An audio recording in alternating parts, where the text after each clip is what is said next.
Welcome to week 13, everybody.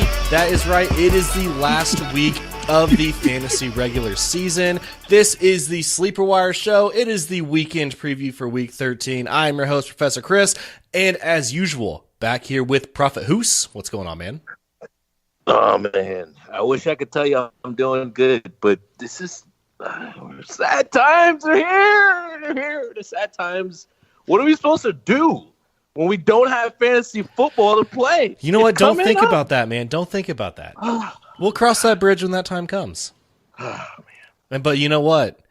We also got the guy. You know him. You love him. PrimeTime Lucas. How's it going? It's going well, and I have an answer for Hoos. As soon as we don't have fantasy football to play, we just start prepping for next season. Yep. No, that's when it's we a very start. brief time for us. It's when we start watching significantly more Pacer games. Pacer games? Pacer games? From Indiana, man. I mean, I may live in Minnesota now, but I'm from Indiana. All right. I mean, I guess, they got a shot in the East. We'll see. Oh, they're so I good wish I this could year. say I'll be watching more Knick games, but that won't happen. Yeah, that'll depress you more than not having fantasy football. Yeah, for sure.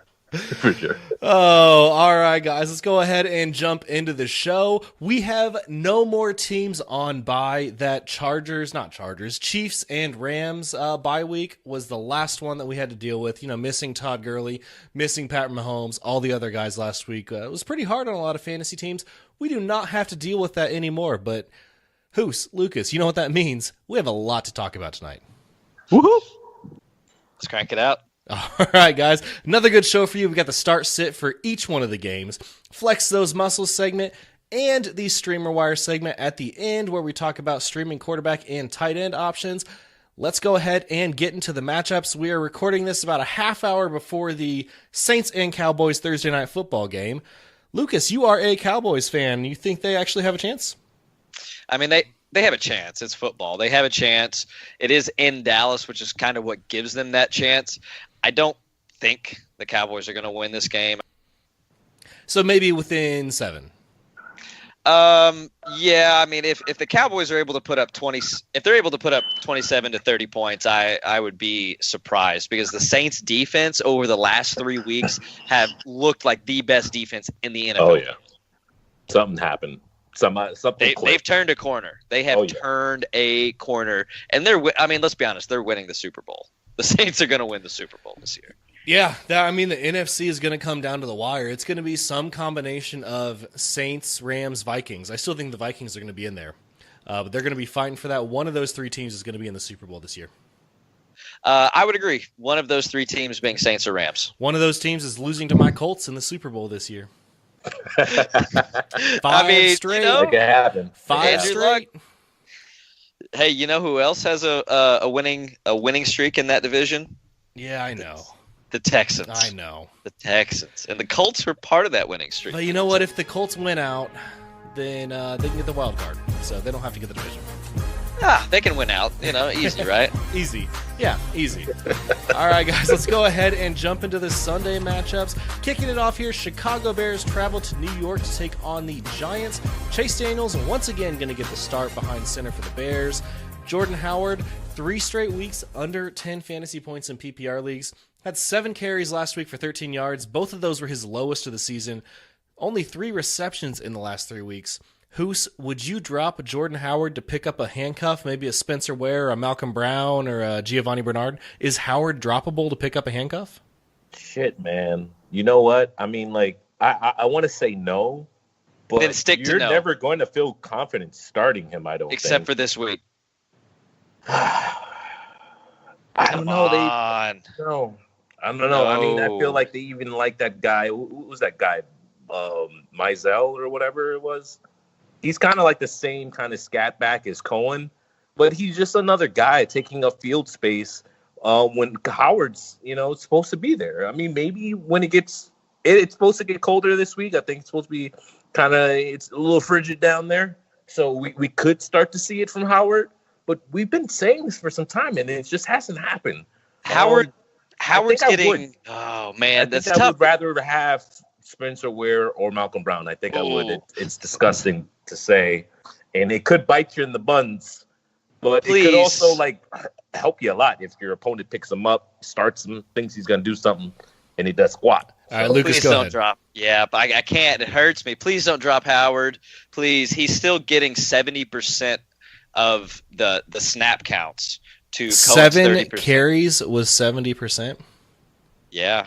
Yeah. I mean, Chris Jordan Hogan's Howard. getting a lot of snaps too. Look, I will say this. I had to make this decision about 20 minutes before we started the show, looking for some handcuffs in one of my leagues. I do have Jordan Howard, and I haven't played him in probably 6 or 7 weeks, but I could not pull the trigger on dropping Jordan Howard. I wanted to, but I couldn't do it because I had this feeling, if I drop him, someone else is going to pick him up. But I was like, you know what? Let him have him. But I still couldn't bring myself to drop him. no, I think Howard has a big week this week. Okay. And watch, he'll come out and do it, just especially after I said just go ahead and drop him. There we go. Tariq Cohen was not really any better on the ground, but he did catch 7 passes for 45 yards and a touchdown. He is a good flex option for sure against the Giants in PPR leagues. Hoos, Anthony Miller or Allen Robinson? Robinson's got 5 catches for 76 yards over the last 2 weeks. Miller has 5 catches for 66 yards and a touchdown over the last 2 weeks. So neither one has had a good week for either of the last 2 weeks. Are you playing either guy? And if so, who would you rather play? I think I'd rather play Miller just because we've seen better rapport with him and Chase Daniel. So yeah, I'd lean Miller. What about you, Lucas? That's tough. I think I'm still going to give the edge to Allen Robinson right now because over the last 2 weeks, Miller has only had 7 targets, also 66 yards rather, and 5 receptions over those 2 weeks. I still have to give the edge to Allen Robinson, but I don't want to start either of them until Trubisky's back. Yeah, I completely agree. Trey Burton, I think he's still a good tight end option in this, horrible position. Guys, do you remember the last time we had a tight end year this bad? I can't recall one. I feel like it's most years. I think that we were spoiled. We've been spoiled in recent years, but that's why everyone says draft tight ends late unless you get one of the guaranteed studs, which are not even guarantees anymore. We saw what happened with Gronk. Take your tight ends late. Load up on running backs. Yeah, I mean, it's so disgusting. I think this year is worse just because you're seeing a range of, I think last year, your top 12 guys were close to tight end ones. Now your top 12 guys are not all tight end ones, even though they're classified as a tight end one. They're not. I mean, do you think they're not scoring? Do you think the people who took Zach Ertz over Alex Collins in the 4th round are pissed about it? Oh, heck no. I mean, you won there. But, I mean, between Ertz, Kelsey, I mean, if you whiffed with Gronk. So, I mean, he's probably going to still be a top 5 guy the rest of the season. Ebron's a huge, pleasant surprise. Oh, my God. We're going to get into him later. Yeah. All right. Well, let's go ahead and move on. Let's move to the Giants side of the ball. Eli Manning, you can't play this guy against the Bears. Saquon Barkley, here is a stat for this guy. I looked this up today. He only has 3 games this season out of 11 where he didn't score a touchdown. Isn't that ridiculous? And that's talking about either a receiving touchdown or a rushing touchdown. 11 games, only 3 where he didn't score a touchdown. Hey, where are those people at that say Giants should have drafted a quarterback? Let's be honest. No quarterback that was drafted after Saquon Barkley would have made the Giants a better team this year. No. Oh, totally agree. No, I mean, if Mayfield was there, obviously we could be having a different argument. but he wasn't. So, but even if it was Mayfield and Barkley, Mayfield wouldn't have made the Giants better than Barkley has made the Giants this season. I mean, we could have got Mayfield and then got Chubb. So yeah, could have. Yep, could have, should have, would have. so, yeah. Odell Beckham Damn you, Jr. Chris. Yeah, OBJ has been great for most of the season. Evan Engram missed last week after injuring his hamstring in pregame warmups, but he is optimistic about playing this week. But here's my question, guys. We've talked about this for a couple weeks and really brought it up a couple weeks ago, how you got to go pick this guy up if he's on waivers. I've swung the other way. I think he can be dropped if you have another option, even for a guy like Kyle Rudolph. Would either of you consider dropping Evan Engram?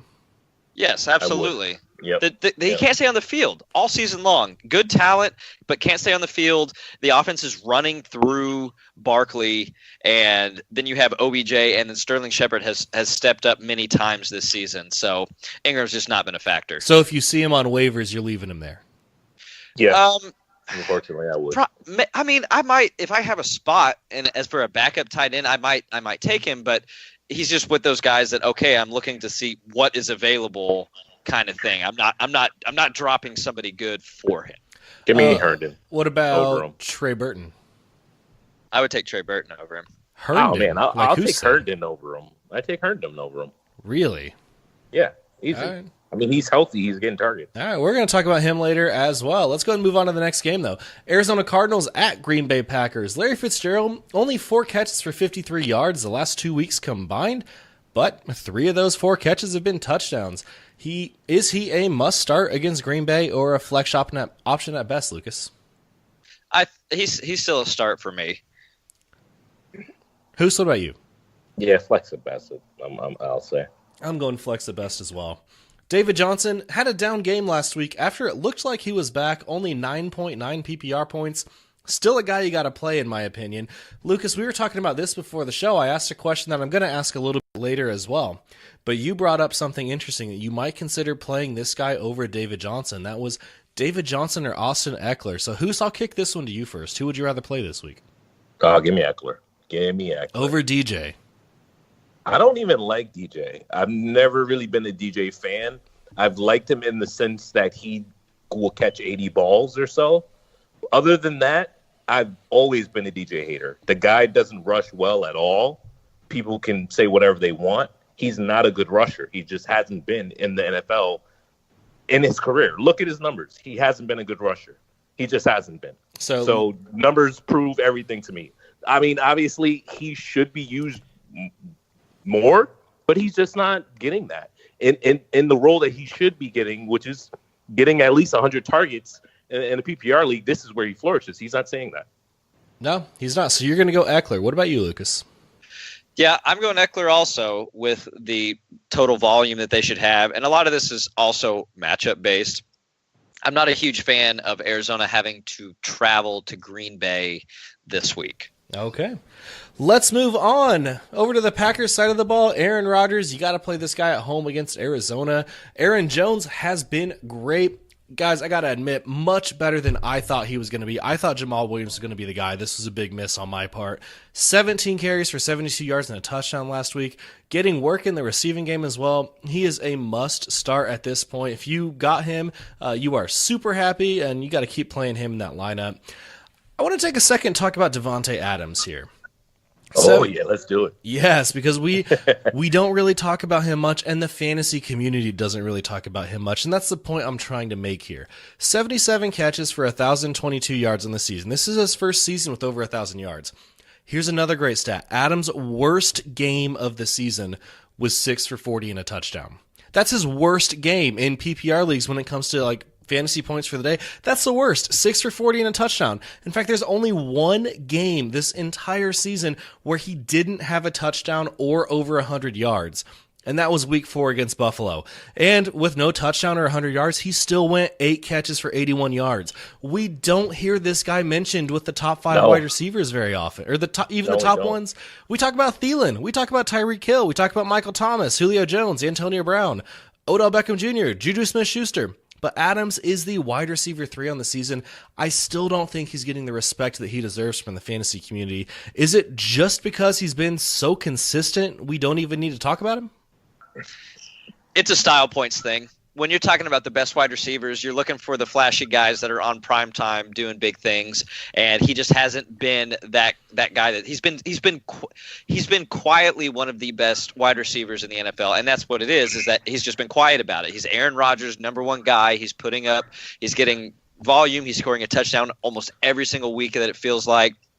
But, he's not going up and making these crazy one-handed grabs that put him on Sports Center the next morning. Right. He's not a Sports Center wide receiver, if that makes sense. He's not a top 10 play the next morning kind of guy. He's just the guy that's putting up numbers for you. So perfect for fantasy, just hasn't quite, not on that sex appeal level that Hopkins is, between his legs making, ridiculous catches. He is easily the most consistent wide receiver one. 100%. I mean, look at what Michael Thomas has done. Michael Thomas has given you duds. But he's never done that. Yeah. Adams hasn't done that. People need to be talking about Davante Adams more. Yeah. And the main thing that people have to look at is, okay, you have a talented player. Now, how much does this team need him to have a good game? If Davante Adams has a terrible game, there's a pretty good chance that the Packers are having a bad day. If Michael Thomas puts up a goose egg, well, there's still a chance that the Saints put up 50 points. Well, let me ask you this. If you were wanting to trade consider just any trade that has Davante Adams in it, if you were, sending or trying to trade for Davante Adams, either way, who do you think is going to get more in a trade, JuJu or Adams? Adams. Really? I'm not quite sure. so sure. Yeah, I am. I don't know about JuJu's competing with AB. JuJu's competing. Game, he almost had put up 200 yards his last game. No, come on. What it is look, here's the problem with Adams. Adams has only 4 games where he has over 100 yards. And that's the frustrating part. The rest of them, he has touchdowns. Yes, but he has Aaron Rodgers throwing to him, and he has no competition. Well, look at what JuJu has. JuJu has 1, 2, 3, 4, 5, 6 games with over 100 yards already. Now, granted, the touchdowns aren't there. This is why JuJu appears to be more sexy because he gets the yardage. Exactly. That's the point I'm trying to make, is that JuJu might net you more in a trade than Adams would when it's clearly Adams is the better fantasy wide receiver. I agree. I think JuJu you could possibly get more if you pair something with him. I agree. For sure. Yeah. Real quick, guys, for those of you listening, if you keep hearing a ding in the background, Hoos needs to apologize for that. He's got a smoke detector that he can't reach, apparently. So we're just going to deal with that. All right, lastly, Marquez Valdez-Scantling, drop him. Super disappointing. He is losing people weeks. Get rid of him. Moving on, Indianapolis Colts at Jacksonville Jaguars. Andrew Luck, I'm going to gush about him for a second. This guy is on fire. 8 straight weeks of more than 20 fantasy points. 8 straight weeks with at least 3 passing touchdowns. That's tied for the second longest single-season streak in NFL history. The offensive line has been amazing. Their first-round pick, left guard Quentin Nelson, is a tremendous player. Honestly, this guy might get Offensive Rookie of the Year, if you could get it in the AFC as well. This guy is an amazing offensive lineman. And this was a great stat. Luck was sacked last week for the first time since week 5. Guys, last week was week 12. So 6 games without a sack after he got hit so much in his career. Threw for 285 yards and 3 touchdowns against Jacksonville 3 weeks ago. You got to fire him up. The man's just on fire right now.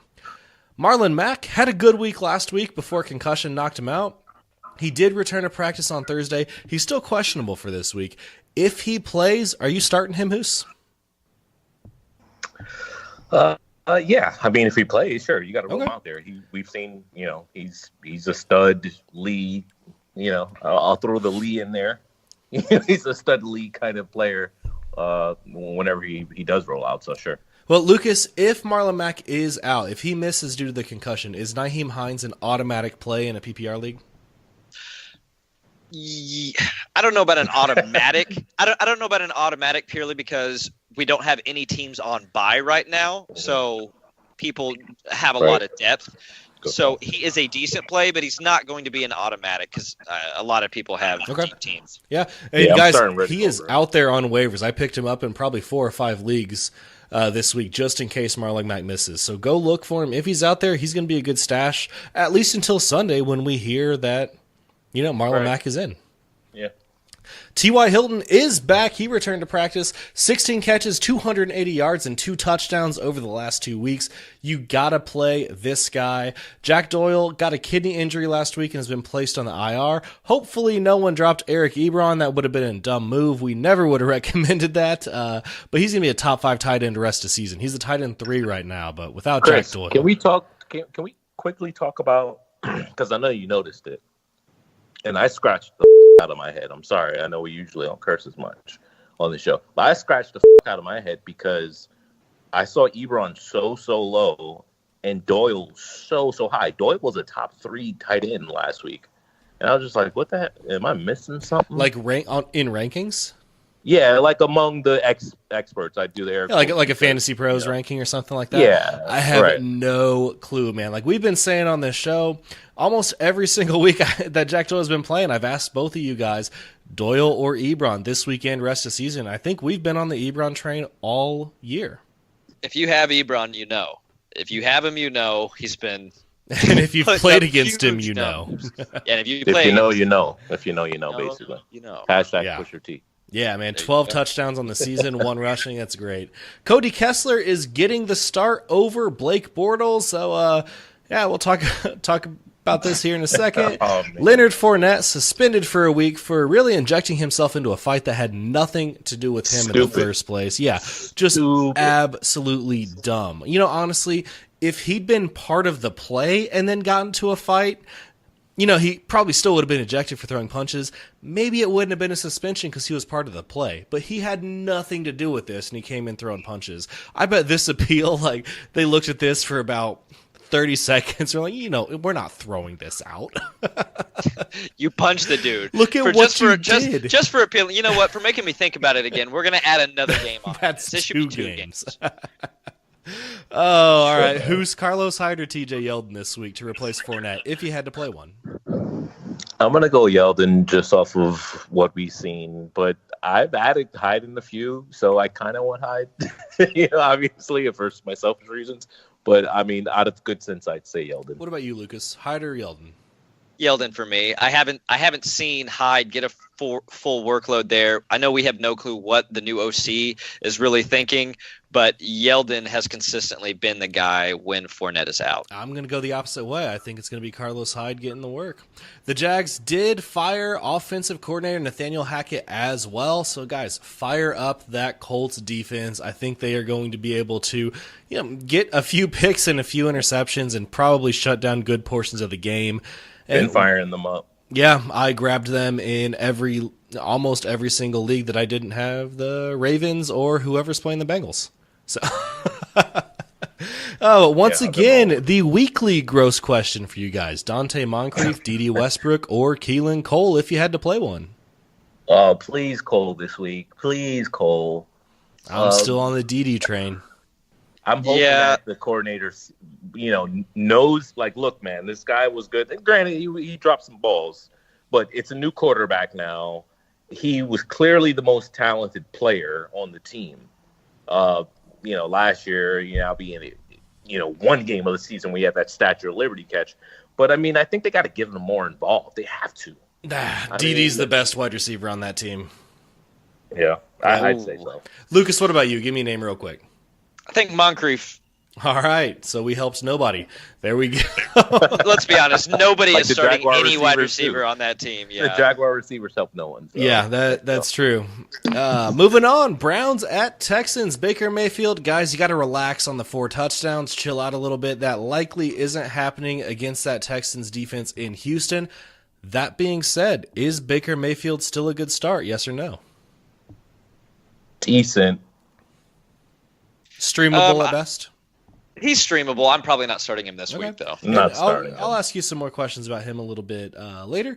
Nick Chubb, this guy has been a monster. 20-plus carries for 3 straight weeks. 5 total touchdowns in that span. Had a rushing touchdown and a receiving touchdown each of the last 2 weeks. You got to play Nick Chubb. if you were fortunate enough to pick him up off waivers, this could be the waiver wire pickup of the year. I mean, this guy's been great. Jarvis Landry, I've heard a lot of talk about people dropping him. Hoos, are you there yet? He's got 11 catches and 102 total yards the last 3 games combined. Are you at the point where you're willing to drop Landry? I don't know if I want to drop him, but I mean, I guess, look, we keep talking about the star handcuffs, right? The Malcolm Brown, Spencer Wares. If it's for those players, sure, because I'm just not going to start Landry. Right. But, I mean, if it's for one of those huge lotto guys, sure, I'm taking them. I don't know if I'll take them for I still rather Malcolm Brown and a Spencer Ware over a Gus Bradley over I don't want to say Adams because I like Adams more than you mean Gus Edwards? Yes, Gus Edwards. I don't know why I said Gus Bradley. Yeah, I said Gus Bradley on the damn. I said Gus Bradley on the damn Pat Fitzmaurice show as well. I was like, he's like Gus Edwards. I'm like, yes. I don't know who the hell is Gus Bradley. Oh man, I wish I'd been able to be on that show. That would have been awesome. He wants you on. He says next show or so. So all right, he said that would be good to have you. Tell him to text me. We're besties. Yeah. No, he'll have to hit me up Great on guy. Twitter. Let's move on. David Njoku, he did take a bit of a fantasy break for a couple games, but returned to having a great season last week. 5 for 63 and a touchdown. That's his second best performance of the season. I think he's a must start in almost all leagues at this point. Let's move to the Texans. Deshaun Watson. Is he a must play? He's been solid. Let me ask you this. Deshaun Watson or Kirk Cousins on the road at New England this week, Lucas? Ooh, that one's really tough. I think I would lean Deshaun. Okay, what about but you? I like both of them. I'm gonna go Cousins. Yeah, I'm leaning Cousins as well, but that's for selfish reasons because I have him in like 4 leagues, and I'm wanting him to do well. Yeah, we got him in the Scott Fish Bowl as well, where we made the playoffs, the second consecutive season. We did. Yeah, we need him to do well. We do. Yep. Let's see. Lamar Miller, this guy just keeps getting it done recently. 4 of his last 5 games have been awesome. That 97-yard touchdown was great for anyone who played him last week. And Hoos, what kind of matchup does he have this week? What do you say? I'm sorry, who's that? Lamar?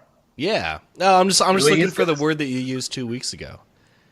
Starts with a J. Oh, juicy. Juicy. Ooh, juicy. Got that juicy matchup you got this that week. Tennessee matchup this. Ooh. Since week 6, only the Eagles and Bengals have allowed more fantasy points per game to opposing running backs than the Browns. So is Lamar Miller a must-play at this point? I think he is. Yeah, I mean, after he did with what he gushed against Tennessee, he's just been. Yeah, you got to roll him out. Whenever you rolled him out there, I think at some point, like later on in the season, he's just kind of turned the corner and hasn't looked back, and he's paying dividends. He was a 4th-round pick that you didn't feel good about, but you never wanted to drop him, and now you're glad you didn't. Yeah. DeAndre Hopkins is a definite stud. You're playing him no matter what. Kiki Cutie once again hurt his hamstring last week. Lucas, could this be it for him for the season? I'm so frustrated. I'm sitting here shaking my head as you read his name. The guy has so much talent, but he cannot stay healthy. And I don't know what it is about hamstrings this particular year that are having such an issue. Or this particular player. It kills me because he is extremely talented, and he would have a big season if he could stay on the field. Yeah. Demaryius Thomas caught 2 touchdowns last week. It looks like he's gained some trust with Deshaun Watson. Who starts at DT? Start him. Lucas, Flex. What about you? Yeah, I mean, you can start him. He's been a good red zone target. He's not getting a ton of targets in the game, but you know, if he's catching touchdowns, you play him. I was saying start DT since the trade, and then last 2 weeks ago I said don't start him on Thanksgiving or that week, and he blew up. Moving on here. I'm excited for this next game. Carolina Panthers at the Tampa Bay Buccaneers. Cam Newton getting at least 2 touchdowns every single week, and he's got an awesome matchup this week, as Hoos would say, ooh, juicy. Juicy. Christian McCaffrey is a beast every single week. He put up 46.7 fantasy points last week, which is the highest out of all players this season. Is he top 5 this week?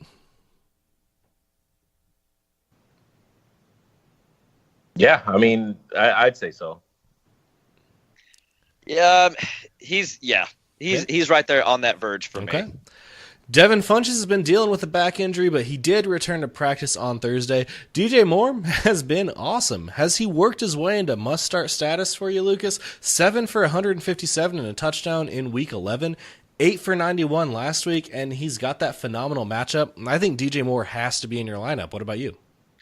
He's getting real close to that must start. You probably are using him. He's on the verge. Would you play Moore or Funchess? More for sure. Yeah, same here. What about you, Hoos? Yeah, I mean, it's taken me so long to even like Devin Funchess that when I started to like him, and I'm like, you know what? I've been a little too down on Devin Funchess. It's time to boost him up. And as soon as I say it, just cliff. Yeah. Horrible. Cliff. Terrible. Yep. Yeah, DJ Moore, I drafted him in one of my keeper leagues where you can keep a player at a 2-round penalty. I think I got him in the 9th round just hoping, and then I dropped him after like 4 weeks because he wasn't doing a damn thing. Question with keepers, and maybe the fans want to know, because I don't play in too many keepers. So when you have a free agent, right? Say a James Conner, you pick them up, even though I've drafted them, and maybe you have drafted them as well in a couple of leagues. Kudos to you. But if you pick them up as a free agent, you're in a keeper league. What round are you keeping him at? Do not keep him in the last round because that is ridiculous and stupid. Yeah, right. That is such an overpowered thing to do. Right. Through trial and error, we've done that. We allow any free agent. We allow you to keep them, but you have to keep them at whatever their ADP is going into the following season. I think that's fair. I like ADP plus ADP going into the season. ADP I've heard plus round 2. 7. I've heard round 7, and I thought that was ridiculous. Yeah, cut it in half. Yeah, it kind of is. I like ADP plus 2. So Connor's probably going to be a 1st or 2nd round pick, so you can keep him in the 3rd or 4th round. That's fair. I like that. I do. But yeah, keeping him in the last round leagues like that are just dumb. Yeah, guys, if you have one like that, I mean, you've benefited from that for sure, most likely, but come on. Let's get back to the game here. Greg Olsen, you got to play this guy every week, basically. He's pretty great. Yeah. Jameis Winston, 300-plus yards, basically guaranteed, and you're also getting the picks. Start-sit Jameis Winston against the Panthers.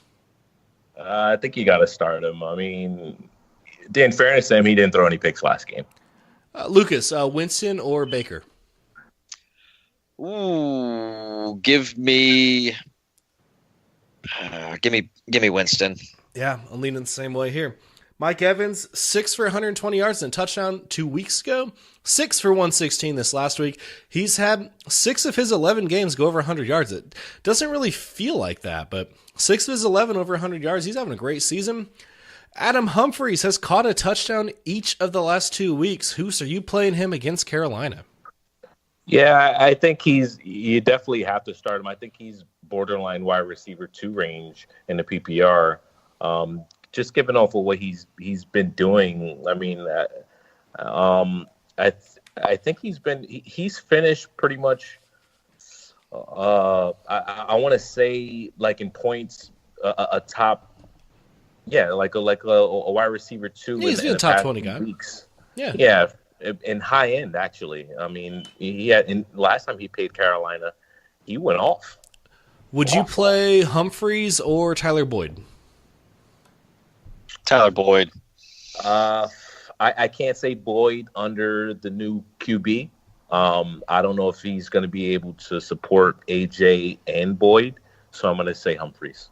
Okay. Honestly, I think Driskel is going to be better for them than Dalton was. Driskel, he's taking shots downfield. He can't be worse than Dalton's been the last few weeks. Dalton's been awful, and I think Driscoll's going to be better. I may be the only one that thinks this, but Driskel scrambled, kept plays alive, threw the ball up. There's a 50-yard completion to Boyd that got called back because one of the other wide receivers wasn't set at the very end of the game. I'm not worried about Driskel in terms of the skill position players. Let's move on here. Cameron Brate, last player in this matchup. This guy catches touchdowns with Winston. You have heard Hoos and I talk about this for, years?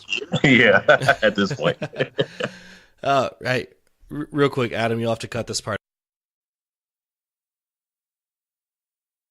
So who's Cameron Brate or Greg Olsen in this matchup? Who would you rather play? Guess I'd still roll with Olsen. Yeah, Olsen for me. You too, Lucas? Yeah, absolutely. Moving on. Buffalo Bills at Miami Dolphins, a division game here in one of the weakest divisions in the NFL. Josh Allen, guys, how many passing touchdowns do you think he has on the season? Lucas, I'll let you go for it first. How many total does he have so far? How many passing touchdowns does he have on the season? 5. 4, maybe. Hoos, what about you? I'm sorry, who were you talking about again? Josh Allen. Allen? 5, 5, I'd say. The guy has 3 passing touchdowns on the season. Jesus. He actually has more rushing touchdowns than passing touchdowns. I guess that's why it feels like he has more. Yeah, ridiculous. He has just been horrible. LeSean McCoy, this guy's getting RB1 volume, but he still isn't doing much with it. Start sit LeSean McCoy against Miami. Would you play him over Gus Edwards, Hoos?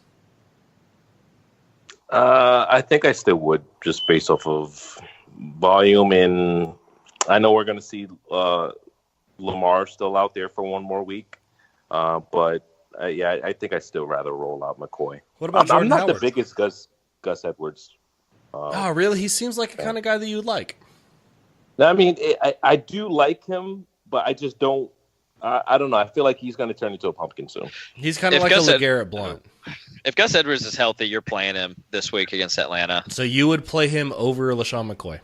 Absolutely. Okay. What about Jordan Howard? LeSean McCoy or Jordan Howard? That one's close for me. I'm playing Shady over Howard. Yeah, I would lean Shady just because he's better, but I think Howard has a good week. I really do against the Giants. Okay. Kenyan Drake moving to the Dolphins side of the ball. He did get a shoulder injury. Only 13 total touches for Drake last week, but he did get in the end zone a couple times. The 5 for 64 and a touchdown through the air helped a ton. He only saw 47% of the snaps. That's not what you want from your 4th-round pick. Frank Gore saw 53% of the snaps, but he didn't get into the end zone. Is either guy actually worth playing against that Bills defense? I think you got to bench both of them. I have Drake going in some deeper leagues, not because I want to. Define deeper. 14 team, okay. 3 flex. Gotcha. Okay.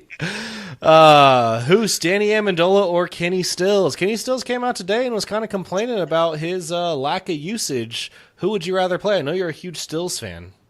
Yeah, I think I'd rather play Stills just because we haven't seen Amendola play well with Tannehill all season. Squeaky wheel gets the grease.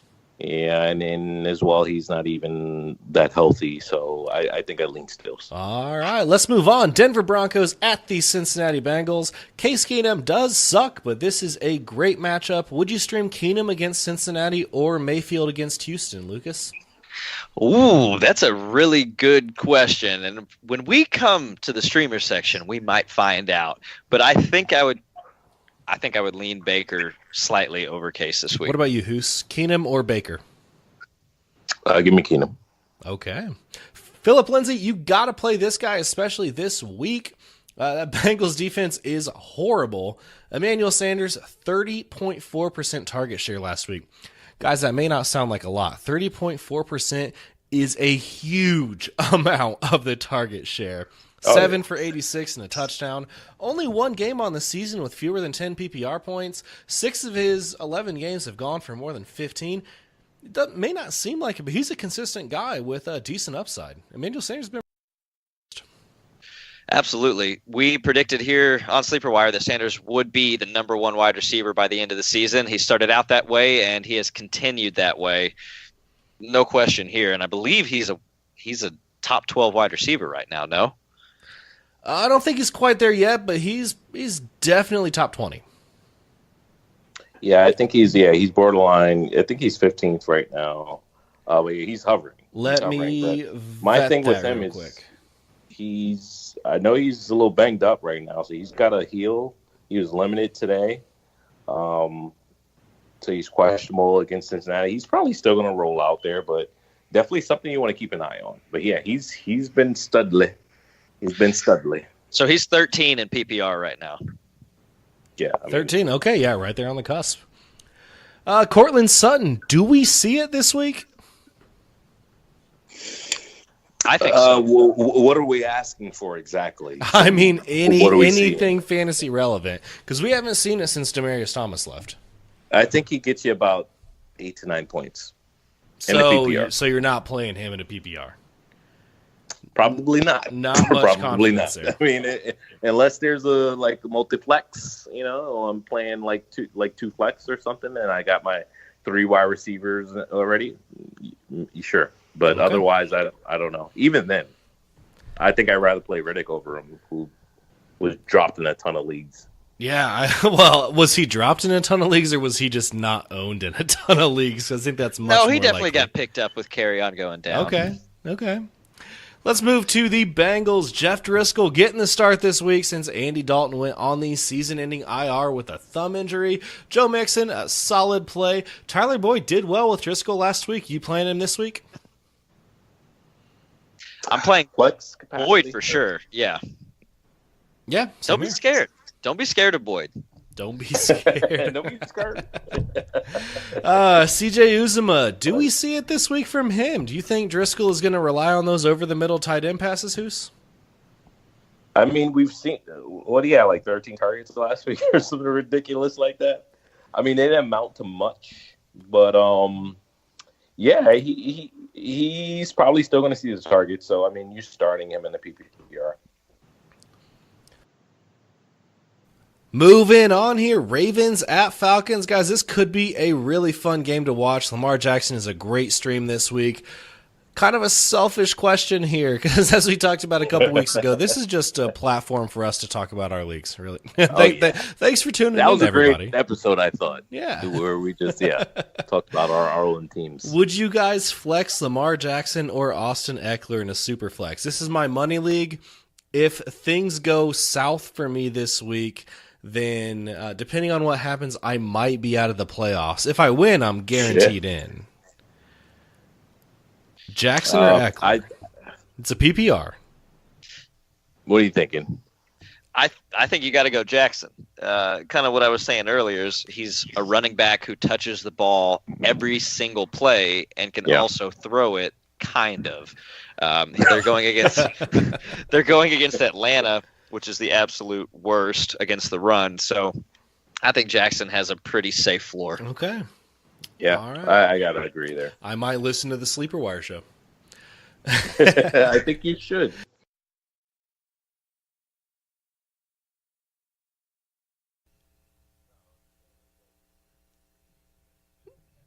Yeah, they do a good job. Yeah, they're pretty okay. Gus Edwards looks like the truth. 17 carries for 115 yards and a touchdown in Week 11. 23 for 118 last week. No work in the receiving game, but the volume is 100% there for this guy. Who would you rather play this week, Gus Edwards or Aaron Jones? Give me Aaron. It is Aaron, but don't sleep on Gus. It's closer than it should be, isn't it? Yes. Yeah. I lean Aaron Jones as well, but this is something I've seen on Twitter. People are asking this question. Are you guys playing any wide receivers from the Ravens? Willie Snead honestly looks like the best one with Lamar Jackson. But anyone from Willie Snead, Michael Crabtree, or John Brown? Absolutely not. Yeah, same here. Yeah, rest in peace, guys. I mean, John Brown had an excellent fantasy season. If you had to pick a team to play a wide receiver from, would you rather play a Ravens wide receiver or a Jaguars wide receiver? Jaguars, even Miami. Okay. I think Kessler has to throw. Yeah. Colts are going to dominate 6 straight, going for that wild card. It's going to be fun. Matt Ryan at home. You got to love it. Got to play him. Tevin Coleman. Do you bench him against the Ravens? He has not been really that great since taking over the starting role for Devonta Freeman. Is he benchable? He is benchable depending on who you have, but that's the question. Who do you have? Right. But let me, just this. Start, sit, Tevin Coleman. Give me an answer. Flex. Sure. Oh, man. Yeah, who's taking the cop-out answer? I'm going to say bench. I'm not starting him in my running back slot. So okay. No. I'm going to say leaning bench. sit. Yeah, I'm leaning sit. Okay. Julio Jones is amazing, having a phenomenal season, the best season in a long time. 1,305 receiving yards on the season, and we still have 5 weeks left, guys. 6 straight weeks with over 100 yards. 8 of his 11 games this season have been over 100. This guy is a beast. The touchdowns, honestly, are just icing on the cake for Julio Jones. Austin Hooper, would you play him or Trey Burton? Hooper. What about David Njoku? Njoku. Over Burton, you're saying? Njoku over almost anybody. Or Hooper. Yeah, Njoku or Hooper? Njoku. I'm going to go Hooper. Ooh. Okay, wow. Kind of surprised there. I'm going to go with Njoku there as well. Rams at Lions. As we said before, it's been too long since we've seen this exciting Rams offense on the field. Honestly, guys, play all of them. Jared Goff, Todd Gurley, Robert Woods, Brandon Cooks, Josh Reynolds, and even Gerald Everett has been great recently. We don't really have to spend a whole lot of time on the Rams just because they are so good. You got to play all of these guys. Matthew Stafford, honestly, is probably going to have to throw. I mean, I think game script is one of the dumbest things that we can try to predict because it seems like every time, this game's going to be amazing or this game's going to be defensive, blah, blah, blah. It's always bad. Can I say something quickly about that? Like, nope. When we yeah, go ahead. Look, when we are apologizing the following day about we're sorry for recommending whoever we recommended, it's because of the game script. It's because we thought the game script was going to benefit one guy. Yeah, that's usually the reason why. And yeah, you're 100% right. We can never guess game script, so we're throwing darts. Yeah, that's one of the most unpredictable things to try to go for. But yeah, getting back to Matthew Stafford here, would you play Matthew Stafford or Lamar Jackson? I mean, I see Matthew Stafford on waivers. Yeah, we talked about this a couple weeks ago. I would play, I think this week, Matthew Stafford against the Rams. They do get Aqib Talib back, but I think he's going to have to throw. I'm going to pull a hoose and talk myself out of this one. Please do. Start Lamar Jackson. Yes, Lamar Jackson over Matthew Stafford. Lamar Jackson has a 10-point floor. He's going to get 100 rushing yards against Atlanta. So then everything else he does is bonus, and Stafford's probably going to have. I mean, he's probably going to have 4 interceptions. At least I didn't go full hoose and talk myself into and then out of and then back into a play. And then back into, yeah. Look, that's the rare one when you get the twofer. You don't go full hoose. Everyone knows this. You don't go full hoose. You don't go full hoose. Everyone knows this. Oh man, I hope whoever produces this show is going to make that the title. Never go full hoose. What about Stafford or Baker Mayfield? Baker. For sure. Yeah, Baker against Houston in Houston. Yes. Okay. So of the 3, Stafford, Jackson, Mayfield, we're going Lamar Jackson. Yes. Yeah. Well, Baker there. Oh, so you're taking Baker over Jackson.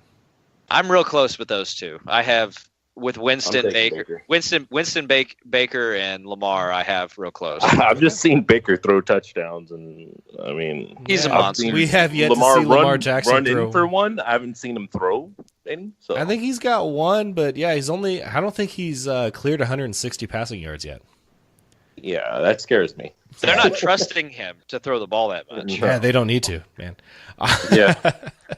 Kerryon Johnson may see the field this week, but he did not practice on Thursday. The Lions did bring in C.J. Anderson for a workout. This is just a depth move, but honestly, this does not bode well for Kerryon Johnson coming back this season. He's no threat to take work away from Kerryon if he's playing, but this makes me lean towards we might not see him again this year. What do you guys think? Yeah, I have to agree with you. I have to agree that I think you're wrong. Why? We need Kerryon. I mean, we need him, sure. Of course. Yeah, we want him on our teams. We want him on teams. I think he's back. I hope that he's back by playoffs. But, I mean, they already have – look, why are you adding C.J. Anderson if you already have LeGarrette Blount? Yeah. Speaking of LeGarrette Blount, though, do you like LeGarrette Blount this week if Kerryon is out? He had a monster game on Thanksgiving Day. Yeah, I mean, I'd use him. I think he could get a touchdown. And, I mean, what do you have, 20? 22 totes or something like that. Yeah, Maybe he doesn't get that much. 80-plus yards, a couple touchdowns. Yeah, he was great. Marvin Jones hit the IR and is done for season. Lucas, does this move Bruce Ellington into flex territory, or can you find maybe better options? I'm talking about in a PPR league. Obviously, Bruce Ellington has little to no value in a standard, but in a PPR, does this move him into flex? Yes, it does. Bruce. He's not bad. No. Bruce Ellington is not a bad player, and that kind of immediately propels him into the number 2 wide receiver spot for Matthew Stafford, which Stafford doesn't have to have a great fantasy game for his wide receivers to be productive. That's true. Speaking of his wide receivers, Kenny Golladay, you got to play this guy. He is the man now. Got to be in your lineup. Moving on, Kansas City Chiefs at the Oakland Raiders. You're starting all Chiefs, just like you're starting all Rams. Pat Mahomes, Kareem Hunt, Tyreek Hill, and Travis Kelce. These guys are 100% in your lineup every single week. Pat Mahomes, by the way, 37 touchdowns on the season. That's just bonkers. The next closest is godly. Yeah, the next closest is Drew Brees with 29. We still have 5 games left. He might break Peyton Manning's record. That's godly, man. That's just Adam said it best, man. Like I think he called him a football god. That's what he named him in our Sleeper Wire crew league. Yeah, he nicknamed Pat Mahomes football god. Yeah, that's funny. Sammy Watkins did not practice on Thursday, but this Chiefs team, Chris Conley maybe. This Chiefs team is going to light up the Raiders, guys. This is going to be a lot of fantasy points on at least that side of the football. But Lucas, do you like any Raiders this week? Maybe Derek Carr as a streaming option because they're gonna have to throw to keep up. Possibly Jared Cook. Is there anyone on the Raiders that you're even considering? Yeah, there's several. Wait, no, there's not. There's nobody that I'm considering on the Raiders this week. Jared Cook, he's actually been fairly reliable. So maybe I would completely disagree. He hasn't been reliable since week 2. Yeah, he's been terrible. I mean, the tight end spot's pretty awful this year. He's been Jared Cook since like week 5. I mean, I think that I think you leave him there just because the tight end position is so terrible. So, as I think Lucas is alluding to, you leave him there, and whatever you get from him, you might get a bounce back huge game. So. You can say what you want, but he's the number 5 tight end. Right, but those are fluctuant games. I mean, I know. I'm there. There's get you, but who else, number 5.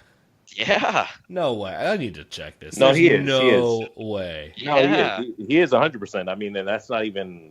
I think in some leagues he's even higher. Wow, he has 609 receiving yards. That's the most surprising stat of the night. I mean, yeah. Come on now.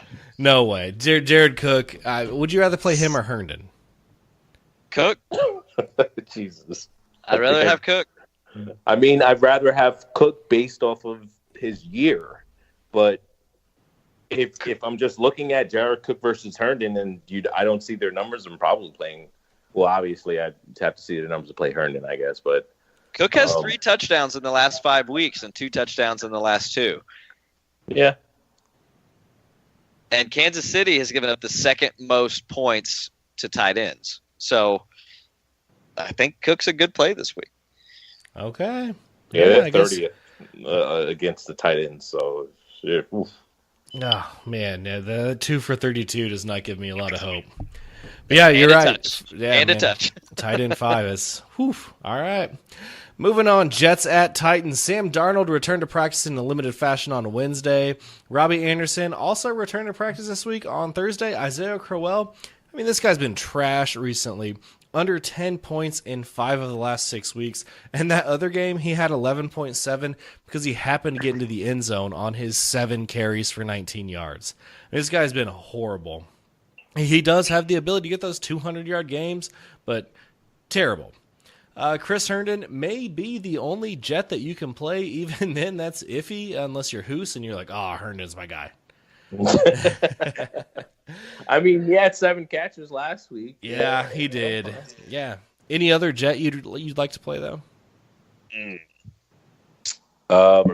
Man, maybe Curse, maybe in a deep league. Corey Davis, he's starting to look impressive. The big playability is there. We just want to see the targets go up. He can put up huge games for you, but he's super inconsistent.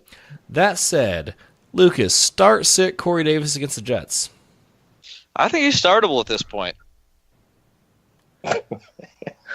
Oh, man. I've been feeling like he's been startable all season, and I've been back and forth. You guys have made fun of me for my love for Corey Davis at some points in the season. I know I have for sure. Yeah, because he wasn't it was me. No, it was solely me against you, and for good reason. They hadn't shown us anything except for like the last few weeks here. Yeah, I just had belief in what they had to do as a team. They had to look into this guy being the guy that they drafted him out to be. So, I mean, and he's shown flashes. It's just that I think Mariota, he's a little breezy. I mean, he likes to pass around, and there's nobody good to pass to. So why isn't he getting 30% of the target shares is my question. Well, speaking of Marcus Mariota, 3 of his last 4 weeks with over 22 fantasy points. Solid. I mean, he did get injured in week 11 against the Colts, and I'm not sure if he was actually injured or if he was just sick of getting hit, because that Colts defense rocked Marcus Mariota that game. I think he was just like, you know what, Blaine, you can get in there and get hit for a while. I'm done. Oh, Jonnu Smith caught a touchdown 3 of the last 4 weeks. The floor seems low, but he does have 4 straight weeks with double-digit points. Who's Jonnu or Herndon? I think I still lean Herndon off of volume. What about Jonnu or Uzomah? Again, Uzomah over a volume. What about you, Lucas? Jonnu, Herndon, Uzomah. Jonnu won me a week last week, and it was a very important week, so it's tough for me to go against him. But I think I'm going to lean Uzomah out of these 3, surely because he had 12 targets last week, and he seems like he may be at least getting some volume. All right, moving on here. Vikings at Patriots. Should be a good game here. Kirk Cousins is a quarterback 12 on the season. I like him against New England this week. Dalvin Cook looks decent, but he needs the volume. He's not getting that. Hopefully he gets that this week. Adam Thielen is still the wide receiver 1 in all of fantasy. 9 games with over 100 yards, 8 touchdowns on the season. Just a beast. Stephon Diggs expects to play this week, which is great news for the Vikings. And Kyle Rudolph, 7 for 63 last week. Hasn't found the end zone since week 3, but did put up a pretty good PPR game. That said, is he droppable? Coming off his best game in a while? No, he actually looked like he was part of the offense again. I mean, he's still owned in 20% or still available in 20% of leagues. Yeah, I assume those are leagues that are like 8-team leagues. Okay. All right. Tom Brady is the quarterback 14 on the season. He was not drafted as a QB 14 at all. Is he still a must play, or should he be benched this week against Minnesota, Hoos? He should be benched. I mean, and if you guys remember, you guys were both, I believe, on the show when we had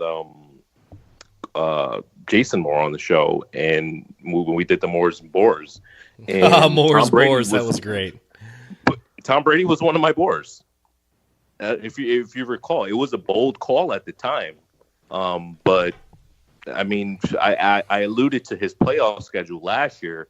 Well, he absolutely killed you. He had like 12 points and like 13 or 15 points or something like that. He absolutely lost you your playoffs. Like if you started him, he didn't help you at all. He lost you your game because 12 points doesn't do it.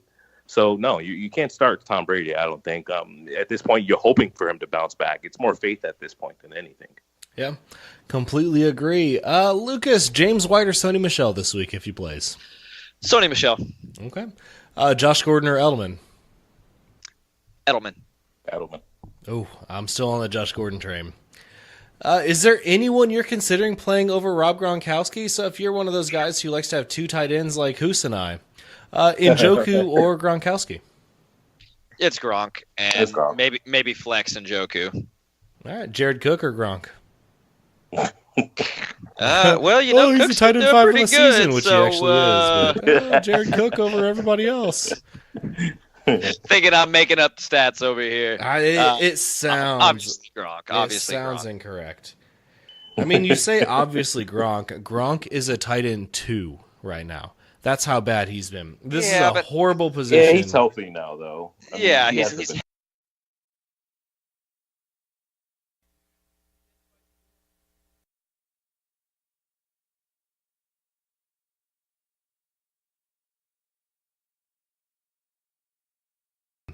what about Gronk or Olsen?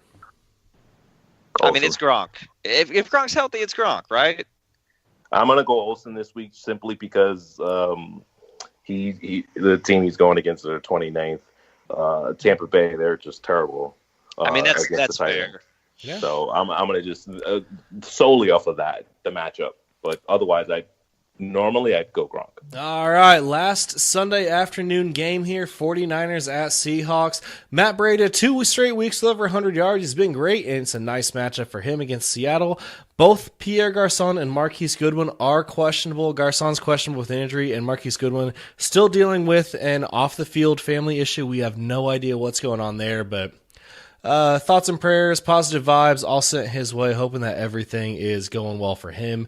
We can talk a lot of crap about fantasy players, but when it's something personal, it comes to family off the field, we never want to see that affect their career. So hopefully his family will be able to get that all worked out, but he is questionable for Sunday. I don't think he's going to play since he did get excused from practice yet again. Right. Yeah. I don't think he's expected to play. Nope. Not I believe that was the report. Yep. George Kittle is a must play, even with Nick Mullins, who has declined every week since his great start. Russell Wilson, I like him this week at home, actually. Chris Carson, he's been getting solid work and has been pretty productive. He's not a true bell cow, but he has gotten more work than both Mike Davis and Rashad Penny combined, so he's someone that you want to have out there in your lineup. But this backfield gets crowded this week. J.D. McKissic comes back from his 12-week absence from injury, and I know it may seem like J.D. McKissic, like he's irrelevant. McKissic is a great PPR running back. I'm not saying that he's great for fantasy, but he has the ability to put up a Tariq Cohen-like performance. Yeah, I mean that's fair. I just think that Mike Davis has probably done similar to earn his keep in that same role. McKissic is by far the best pass catching back on that team. I think we've seen Mike Davis do it for just as much at the same time. I don't know. Anyways, it's still Chris Carson, no matter what. Yeah. Lucas, Doug Baldwin, or Tyler Lockett? Lockett. Lock it in. Who's? What about you? I'm on the Lockett side as well. Jesus. Come on. I want to say Lockett, but I'm going to say Baldwin. I'm going to say Baldwin because I think Baldwin seemed encouraged about his health recently. He didn't have any setbacks. He said he came out and said he was encouraged behind it. How's he been doing, though? One good game. He hasn't been good. I think he does finally hit some strides. I mean, Baldwin, he is an older player, but I don't think he's that much older. What is Baldwin, 29, 30? So I think he's still got some left in the tank. I don't think he's washed.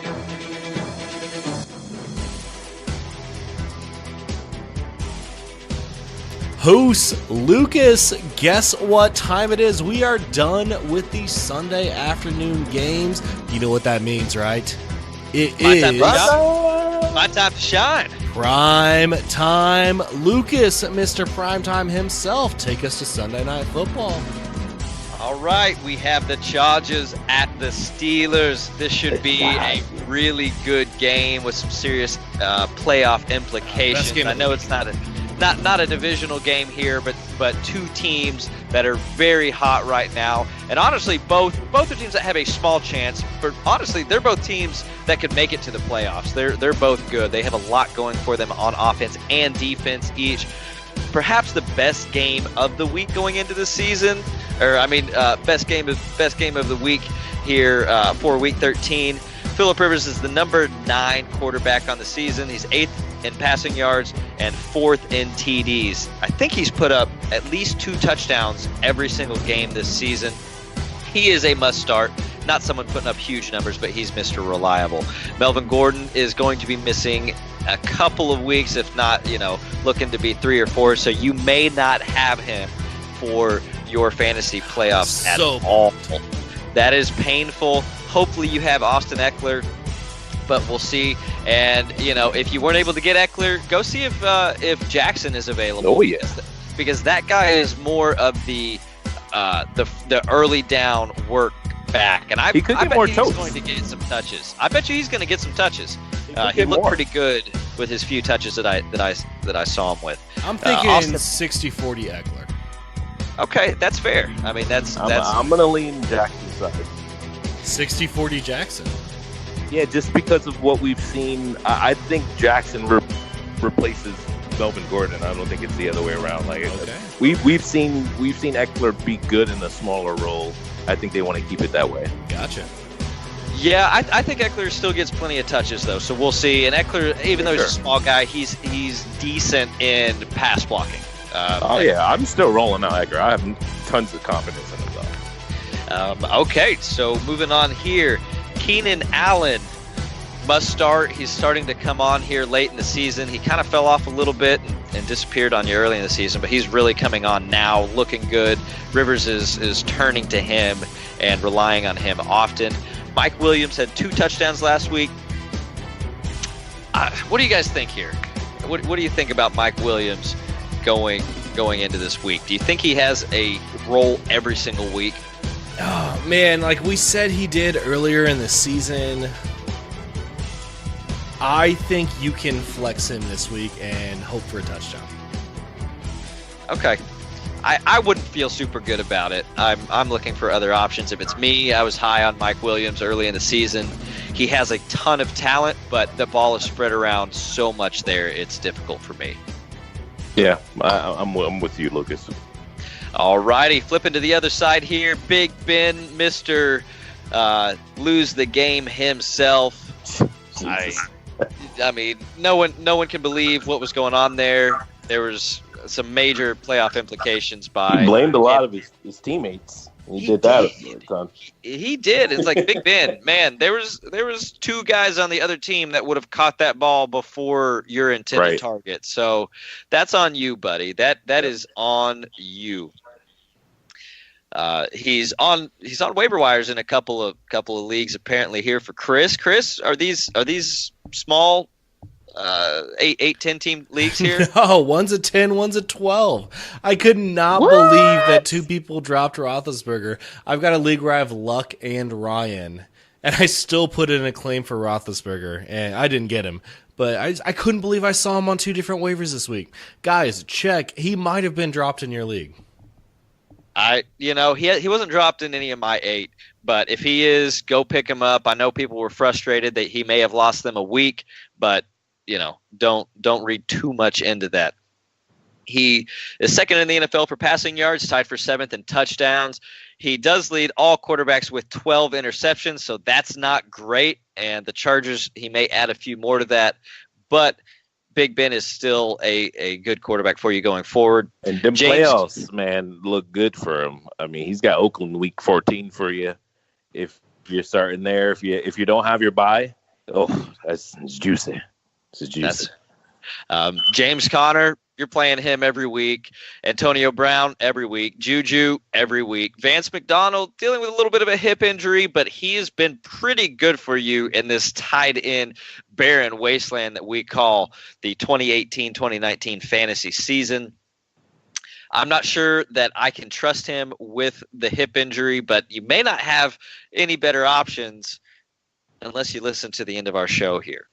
Going into Monday Night Football, we have the Redskins at the Eagles. As a Cowboy fan, I am interested in this game, but I'm not very excited in this game. The Eagles have been playing horribly. The Redskins, they're nothing really, nothing too exciting to watch. I am excited to see Chris Thompson maybe get back on the field and do something. This guy was a monster last year who we have seen nothing from because of a couple different injuries. You starting him right away though? No, I'm not. I need to see 1 week. I need to see a week of usage and him actually being used. Colt McCoy at quarterback, guys. Is this a guy that you're streaming in any leagues? No way. I'll take that as a no. Adrian Peterson did not practice on Thursday. If he misses, are you guys going to start Capri Bibbs? I picked him up. I can't bring myself to start him, but I picked him up just in case. I think it's going to be Byron Marshall if he's not playing. I don't think it'll be Bibbs. Bibbs plays for Chris Thompson, not for AP. So I think we might see Byron Marshall. But I think full disclosure, I've never heard that name before. Yeah, you have. He had a couple big games with the Eagles a couple years ago, I think. I don't remember that. He had like a 200-yard game or something like that. Okay, I'll take your word for it. So you heard it here first. Byron Marshall's going to have a 200-yard game. There we go. Against his old team, Hussein. You did not hear that. If that's the case, Hoos, you have to do the whole. You have to do next week's show naked. Oh fuck! Fortunately, we don't put this on video on YouTube, but thanks. I'm sure we're all thankful. Winter. It's a winter. You just have to be cold. No more images here. Moving on with Jordan Reed. 3 good to great weeks in a row. 7 for 71 and a TD in week 11. 6 for 75 last week. Colt McCoy is targeting this guy, something that Alex Smith was reluctant to do for whatever reason. Reed is a bit banged up. Who would have thunk it? So maybe you pick up Vernon Davis just in case, which Vernon Davis isn't a bad option if Reed happens to not play. Flipping to the other side of the ball, Carson Wentz started off, after he got healthy, he was actually a pretty decent quarterback, and then he hit his bye and came back and has had it's like the Space Jam movie where the powers are just sucked out of him, and all of a sudden he took his bye and all of his powers were sucked out of him, and he did not know how to throw a football anymore. He's had 3 touchdowns in the last 3 weeks, including 156 for 0 and what we thought would be a juicy matchup against New Orleans. Ooh, juicy. Not a great offense right now. I don't think Wentz is someone that you are very happy to play this week in your first round of the playoffs or your last regular season game leading into the playoffs. Can we make Hoos's new nickname the Juicy Prophet? If you can get our listeners to sign off on that, I'm okay. Guys, everybody who listens, please go on Twitter, Prof_Chris SW, Sleeper Wire Hoos, that's what you are. No, Who's the Prophet on Twitter. Tweet. Wilson, get that going on. Hashtag Juicy Hoos. Oh, gosh. Wilson, you get it started. We'll retweet it. We'll try to get it out there. Yeah, I know there's a couple people that will here, and let's not make this a thing, guys. Seriously, no. Josh Adams has looked solid the last couple of weeks with all the touches he's given. Last week he got a full complement of work, and he looked great. Josh Adams may win some people some playoff games this, going down the stretch here. He was a great late season add. 22 rushes for 84 yards and a touchdown last week. Adams or Edwards this week, guys? Adams. I'm taking Edwards. I like them both. I do like them both. I think I lean Edwards if he is healthy and playing. Alshon Jeffrey, Golden Tate, and Nelson Aguilar. Any of these guys that you are happy to start this week? I think I'd flex Alshon. I think he bounces. I'd flex Tate. If I can help it, I'm not playing any of them, but it would be Jeffrey for me if I had to choose one. Yeah. Zach Ertz is the number 1 tight end on the seating, leading all tight ends with 84 receptions already, 2nd in receiving yards and 3rd in touchdowns. What a stud. Man, 84 catches, and we're not even to week 13 yet. That's right. Nuts. This guy's going to end up with 120. He is balling out. And with that, we're going to go ahead and flex on him.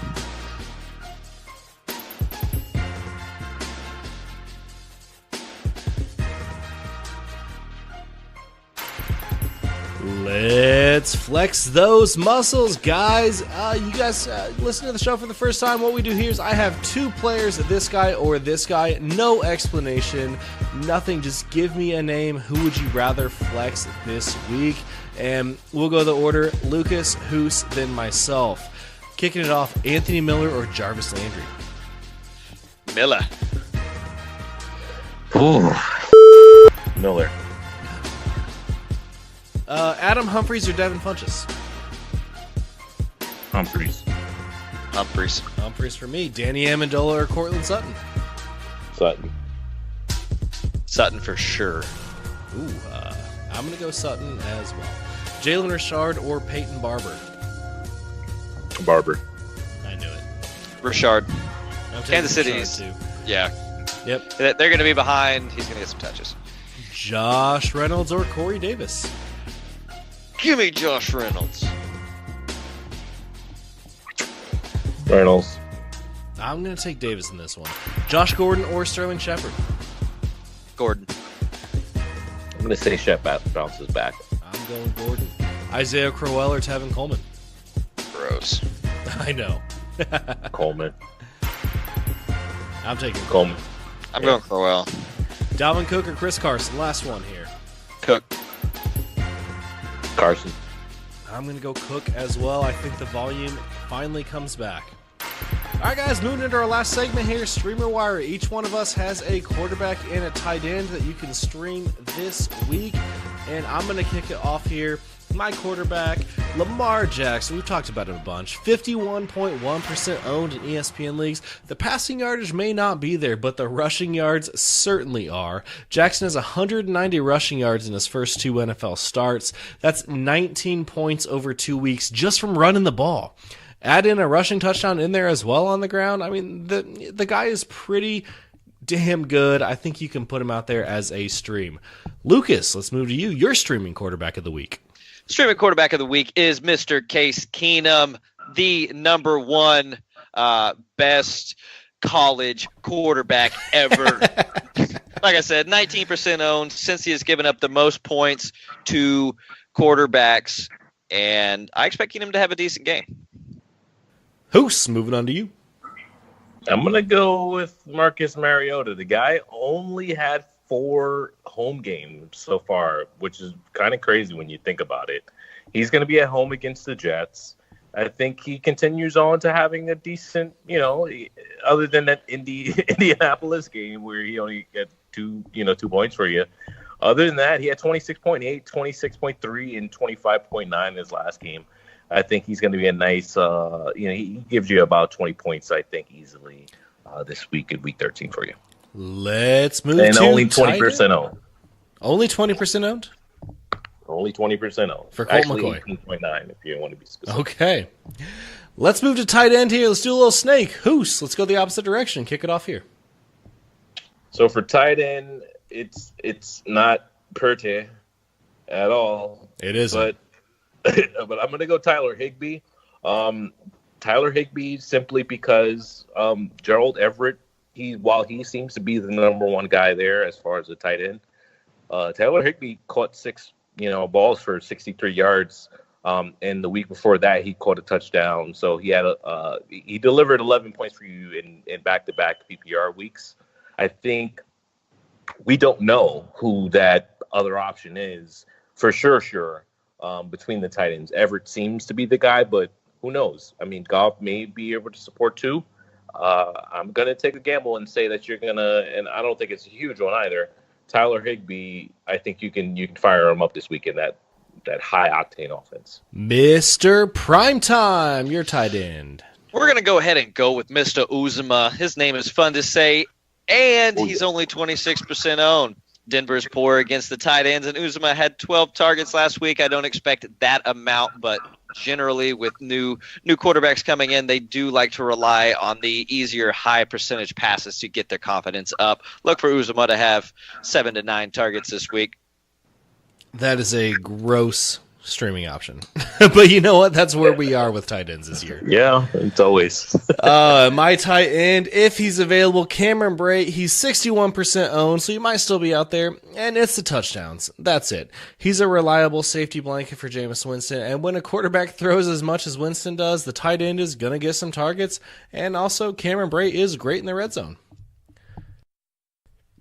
And guys, that is going to wrap it up for the Week 13 weekend preview. Please follow us on Twitter at SleeperWire Show, at SleeperWire Hoos, at SleeperWire LBB, and at Prof_Chris SW. Follow us on the Sleeper app, Professor Chris, Prophet Hoos, and SleeperWire LBB, and then on Fantasy Life as well, Professor Chris and Hoos the Prophet. Well, hey, Juicy Hoos and Primetime Lucas, thanks for joining me again. Wraps up another one. Go Cowboys. That's not going away. Get in them championships. Going away. Good luck this week. Thanks for tuning in. Get that win to get into the championship or to get that number 1 seed. Or you know what? Play spoiler and keep somebody else out. Have a good one, guys. We will catch you next week for the first week of the playoffs. Have a good one.